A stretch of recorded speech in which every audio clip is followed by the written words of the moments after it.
Hello guys, gusto ko lang i-share itong e-bike na ito. Alam niyo ba na itong e-bike na ito, ang sa tingin ko, ang kaisa-isa sa Pilipinas na gumagamit ng 100% na eco-friendly. Totoo yan, narinig ninyo.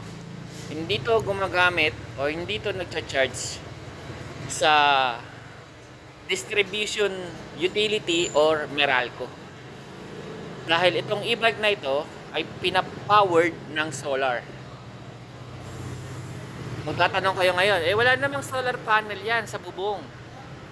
Yes, walang solar panel yan. Dahil most of the time, itong e-bike na ito ay mayroong garahe. Kaya hindi ko na binalaklagyan ng solar panel yan. Before, yes, oo. Pero bakit siya naging 100% na eco-friendly? Na hindi sumasandal or nagre-rely sa mga any distribution utility or Meralco. Ito yung sagot. Meron kasi tayong in-install na solar setup dito sa garahe. Ito ay 3.5 kilowatt or 3,500 watts ang kayang i-handle na load. Tapos meron siyang solar panel na apat na 450 watts, total of 1,800 watts or 1.8 kilowatt. Right now, nag-harvest siya ng 822 at meron siyang output na 230 volts. Hindi ganun kaaraw ngayon. Alam niyo naman ang panahon ngayon, medyo maulap. Tapos, naka-off yung ating Meralco and meron tayong load na 976 watts. Ano yung 976 watts na yan? Right now po kasi itong bahay na to, walang tao. Ang gumagana lang dito ay ref, isang ilaw, saka yung CCTV camera. Tapos ito ay meron dalawang battery na 25.6 volts na 200 amp hour ang capacity. So kung mapapansin niyo dahil nga hindi ganun kaaraw, 858 yung wattage na harvest, tapos ang load ay 977. Ibig sabihin, kumukuha siya ng konti lang naman na power sa may battery to able na punuin yung 976 watts out of 849 na harvest. So, yan yung connection, yan yung wire. Papunta doon sa e-bike natin. Ayan. So, dyan siya kumukuha ng power. Papunta doon sa may charger natin. Yan, 9 amperes. Pang lithium kasi ito, 9 amperes.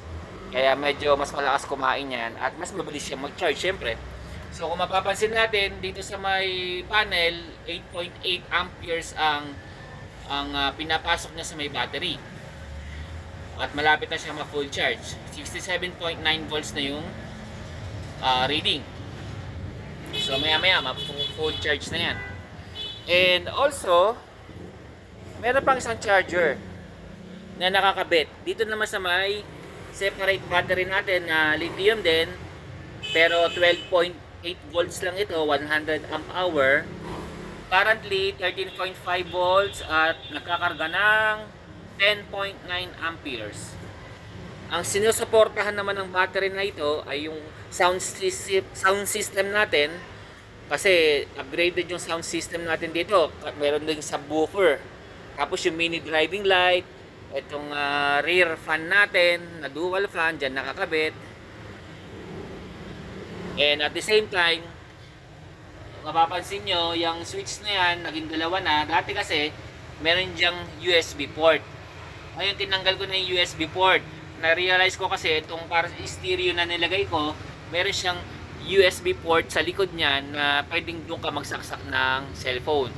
So, inalis ko na lang at nilagyan ko ng switch ng mini driving light na 3-way.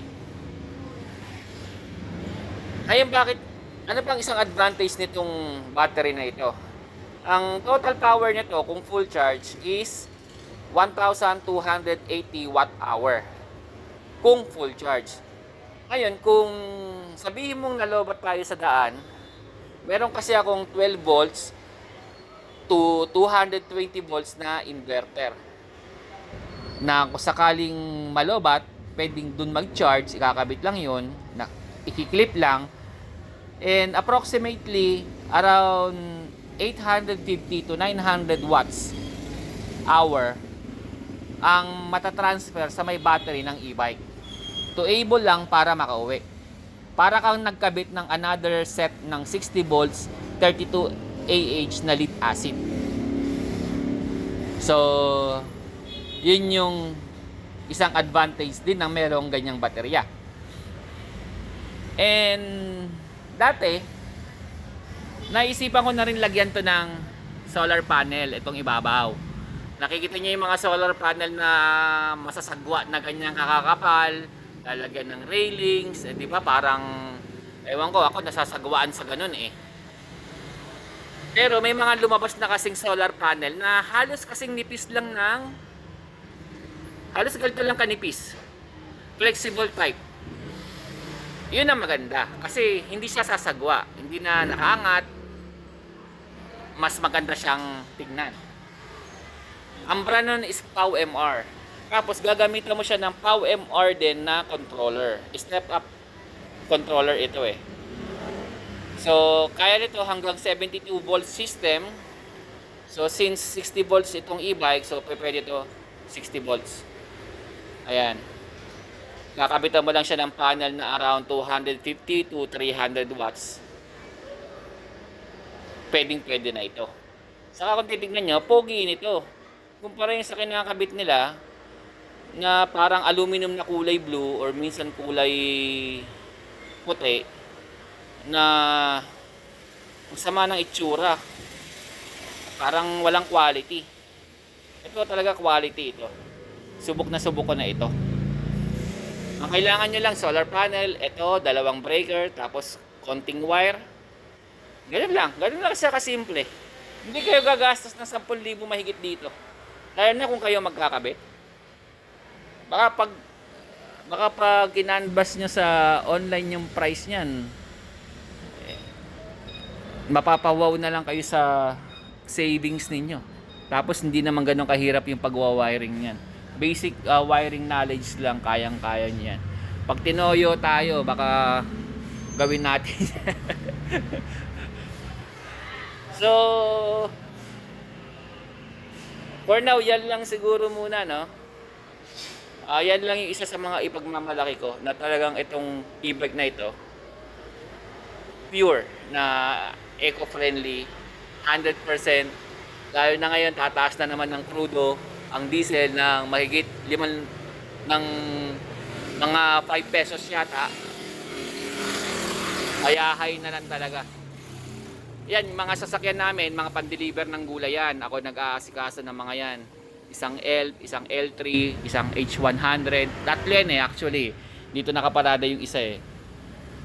Kaya ramdam na ramdam namin pag tumataas yung mga presyo ng diesel. Okay.